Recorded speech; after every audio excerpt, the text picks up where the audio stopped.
यथा दीपो निवातस्थो नेतंगय सोमपा असमृता योगिनो यत चिंतस्य युज्यतो योगात्मनः। जिस प्रकार वायु रहित स्थान में स्थित दीपक चलायमान नहीं होता, वैसे ही उपमा परमात्मा के ध्यान में लगे हुए योगी के जीते हुए चित्त की कही गई है।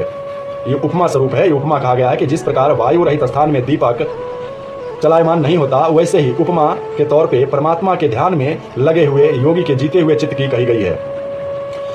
तत्रो परमते चित्तं निरुद्धं योग सेवया तत्र चैवात्मनात्मानं पश्यन्नात्मनि तुष्यति।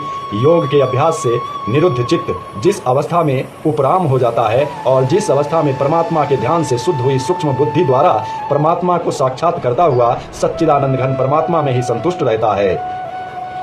सुखमात्यनिन्तकं यत् बुद्धिर्ग्राह्यमतीन्द्रियं वैति यत्र न चैवायं स्थितश्चलति तत्त्वतः। इंद्रियों से अतीत केवल शुद्ध हुई सूक्ष्म बुद्धि द्वारा ग्रहण करने योग जो अनंत आनंद है, उसको जिस अवस्था में अनुभव करता है और जिस अवस्था में स्थित यह योगी परमात्मा के स्वरूप से विचलित होता ही नहीं। यं लब्ध्वा चापरं लाभं मन्यते नाधिकं ततः यस्मिन् स्थितो न दुःखेन गुरुणापि विचाल्यते।